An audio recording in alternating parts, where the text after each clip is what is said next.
Welcome to another Okidoke review. Today I'm going to be talking about some of the best authors that I like to read. I've mentioned before some of my favourite books, and I've since then read a lot more books that I really liked, and I've been reviewing those. So maybe if you've looked at those, you've enjoyed those. So thanks for watching anyway.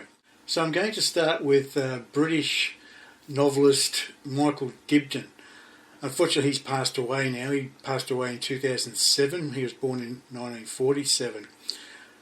I've only read 4 of his books. He wrote about 11, I think, and they were mainly the Aurelio Zen series, a detective series that was all based in Italy.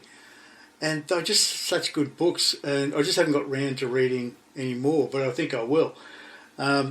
His last book came out posthumously, and that was Endgames, which I have read. And actually I was a bit surprised when I read that one because I didn't realise he was going to die in that one.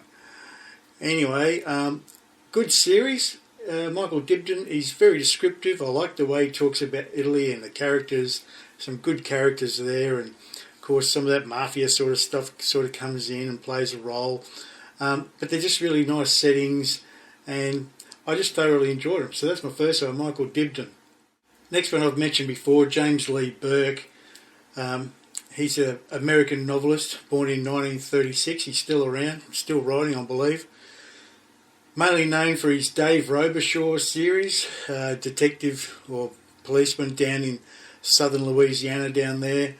And he's got his pal Cletus Purcell, and they're just good buddies. I've mentioned them before in some reviews, and they're just really captivating books. He's done other series around the Holland family. There's, I think, 3 different series of books there. But in the Dave Robichaud series, there's about 24 books, I believe, and I've read about 22 of them, so there's a couple more I've still got to read. But James Lee Burke, he writes so well. Really beautiful pictures that he paints when he's talking about his locations, and he's very descriptive in the scenes, and he paints some pretty good scenes. They can be vicious and nasty and quite dramatic and thrilling. And his books are such a page turner. I find it hard to put his books down. And of course, like a lot of series like this, based on the same people, you get to know them and you sort of feel a part of their life, and you just enjoy some of the stuff that they get up to and how they get out of certain situations and how they solve certain situations. So James Lee Burke, I really recommend his work. So John Connolly is another one that I like. He was born in 1968. He's an Irish novelist, probably best known for his Charlie Parker series. And I've read pretty much all of his books. I think there's 23 in the Parker series, and I've read about 21. And he's done a couple of kids' books, but the kids' books that an adult can read, because I actually enjoy it. The Samuel Johnson series. It's all about releasing the creatures from hell, and it's quite good.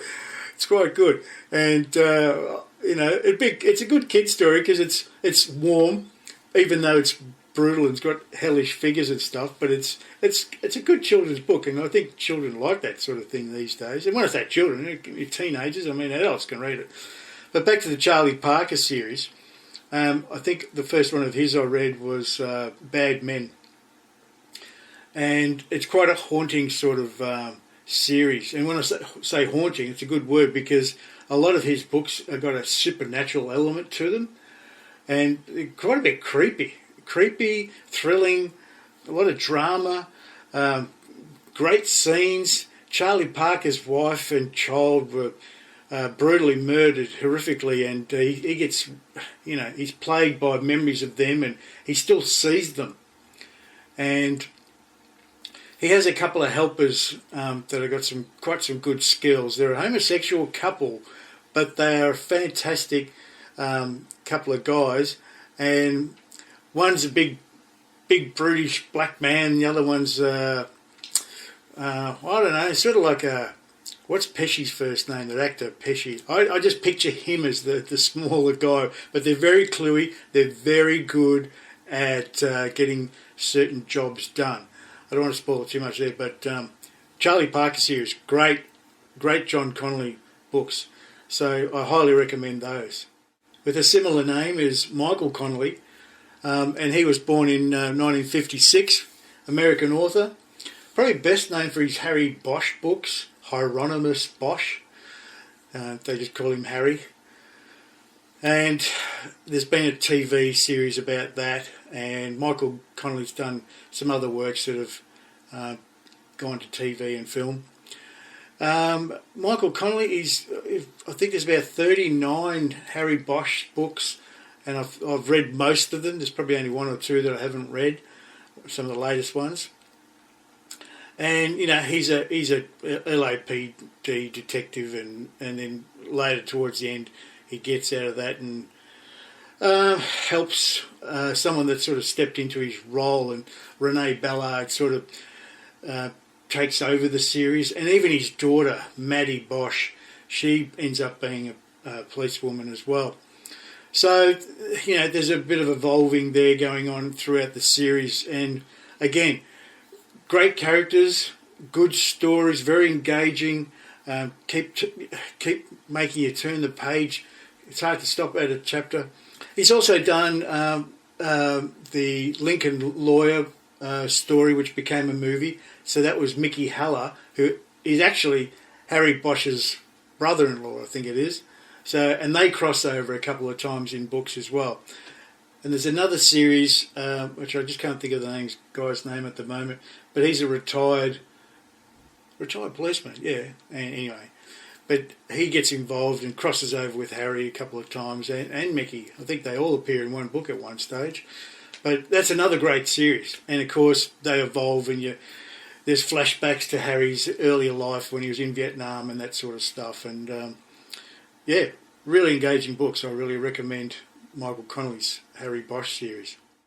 Now, Nicci French, that's a pseudonym for a couple, married couple, Nicky Gerard and Sean French, born in 58 and 59 respectively. They're a British couple. I think there's about 28 of their books that are out there published, and I've read 24 of them. Most of them are standalone books, and each one is just brilliantly written, and they work so well together. And they've written books separately as well. There's also a little series there, seven book series, which are named after the days of the week, and they revolve around psychologist Frida Klein. So that's a good little series in itself. Like the standalone books, each one's so engaging, and great stories, very different stories, and there's always twists and mysteries and things evolving. You're trying to work out all the time what's going on. With the Frida Klein series, there's one good aspect to that where they talk about, or she raises the point where she likes to go for walks. She likes to walk everywhere. And one thing she does is follow the old rivers in London. And a lot of these rivers are sort of hidden or secreted away, and people don't even realise they're still there or whatever. And I actually contacted Nicci French about that. Which one answered me? I think it was Nicci that answered me. And I said I really like that aspect to the books. And they said that they've looked into all that themselves and found it really engaging to discover that part of London. And it was nice that they wrote back to me, so it was really good. I think I had a question too for them, and they answered that sufficiently, which is nice for an author to do that. Dennis Lehane, he's born in 65, an American author, crime and mystery author, and he's done a lot of stuff that end up getting adapted for TV and film. Mystic River, Shutter Island, Gone Baby Gone. There's probably 15 main novels that he's written, and I've read about 10 of those. There's a Kenzie and Gennaro detective series, and I've read some of those, and they're a male-female duo, obviously had a relationship before, and he wants to get back with her regularly. And they work really good. And again, that's a page turner, and there's a lot of thrilling scenes in those books. And he just writes brilliantly too. I keep saying the same thing, but this is why I like these authors, because they write so well, paint good pictures, have good storyline, good character development, and they're just so engaging and captivating. So Dennis Lehane, another brilliant author that I totally recommend you read. Another good one is Belinda Bauer. She was born in 1965. She's a British author. She's only written about 11 novels. I've read 9 of them, and they're all standalone books. Although, when I say standalone, I think there's 3 of them that have a connection with one of the characters, a policeman. I still call them standalones, but because you can read anyone on their own anyway, not necessarily connected. You don't have to read one to know the other. So, but she's a brilliant writer, and I've engaged with her on social media, and she's quite open to discussing things that you might come across in the book. I did have a question about something that happened in her book, and to me it just didn't make sense the way I was reading it. And she said she had to go back and read it herself, and she explained to me how it worked, that scenario. So I said, oh, okay, well, I was satisfied with that. And, sometimes I can be a bit picky about things. But it's more the point was, it's not that I'm picky, but sometimes I just wonder why they write a thing a certain way. So if they can explain that to me, it helps me. I've got a bit of OCD or something going on there, so I just like to know, Again, she writes really descriptive, captivating, thrilling sort of stories that are page turners, and she's regularly on social media updating things, and which is good to know. And I just like her. She's really good. She's got one book coming out in 2025 called The Impossible Thing, and I just can't wait to read it. Every time I buy one of her books, I'm itching to get another one. So, Belinda Bauer, I recommend her.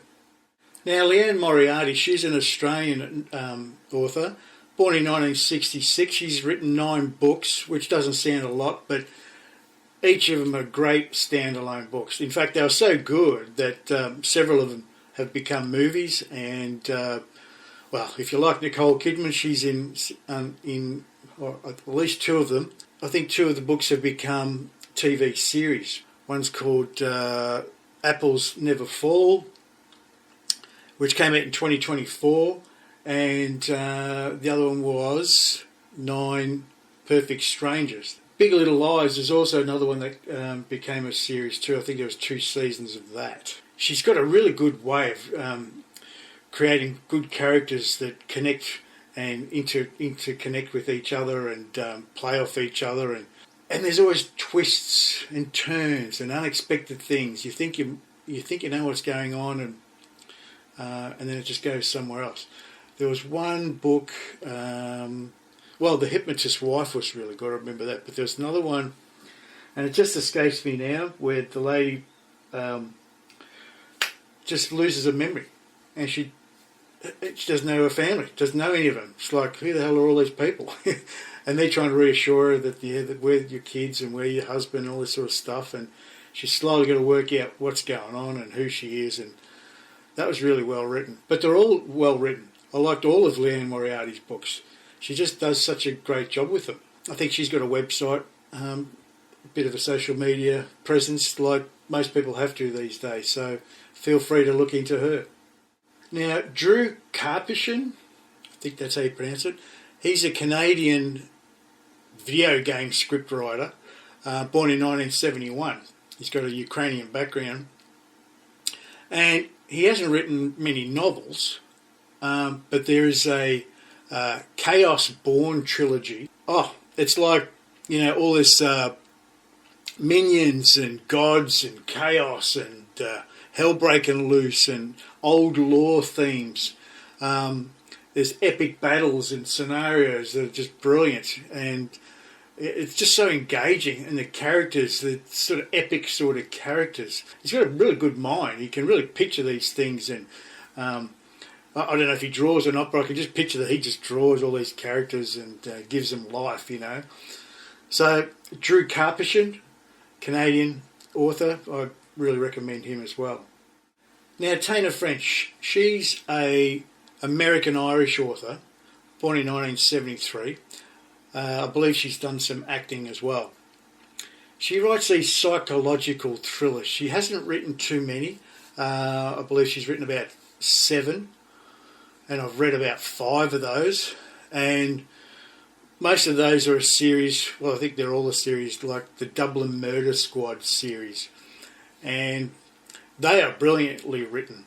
Again, thrilling, engaging, twists, sometimes double twists. I got caught in one thinking worked it out before the end, and I thought, oh yeah, and then it twisted on me. I thought, oh, I got that wrong.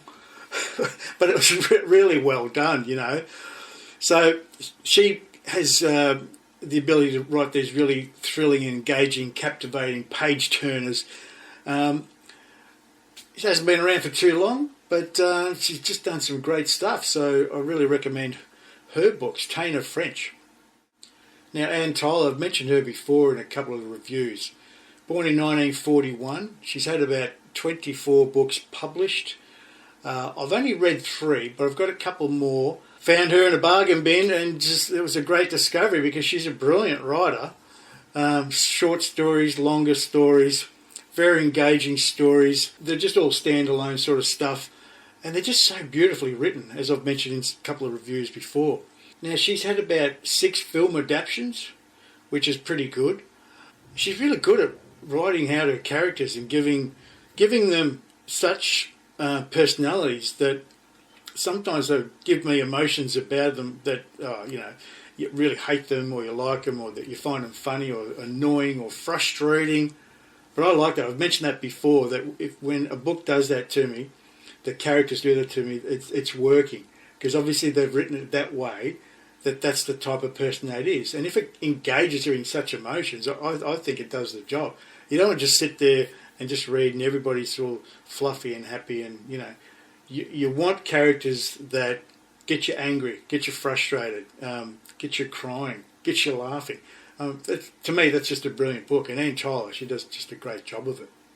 Now, I've mentioned some other authors in other reviews that I've done, book reviews I've done, and I'll put them on the list too. I haven't read all their books, and there's more books of theirs that I want to read. But people like Joe Abercrombie, who did the first Law series, that's all epic old law stuff, good battle scenes, all that sort of stuff, brilliantly written. So I've mentioned him before.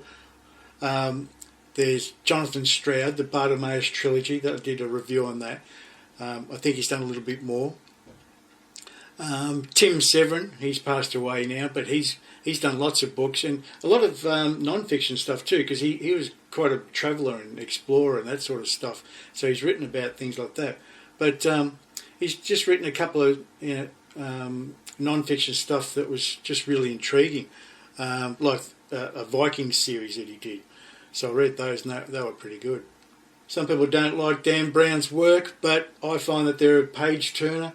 And I've pretty much read all the Robert Langdon series. And look, I think he does a good job. I would definitely read another one of Dan Brown's book. He writes it well. He does a good story. So I was pretty impressed with Dan Brown's work, and I would definitely read another one of his. I've mentioned Sarah Paretsky before in some reviews. She's just a great author, and I've read a lot of her books, and they're just so engaging. So for now, that's probably good list of my favourite authors, and I encourage you to grab any of those and start reading those, especially the series ones, because they're just so engaging. And you know, some people like watching series on TV, which is fine, so do I sometimes if it's a good one, but I've got a good imagination, and I just like books. I like the smell of books. I like sitting there and having something physical in my hand to flick instead of a Kindle or something like that. It's just me. So, and I just like looking at my books.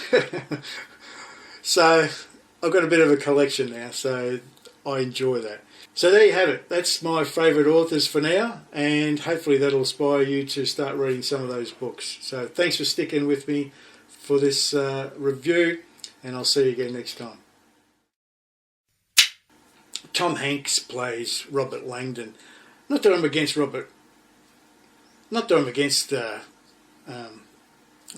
did I just say?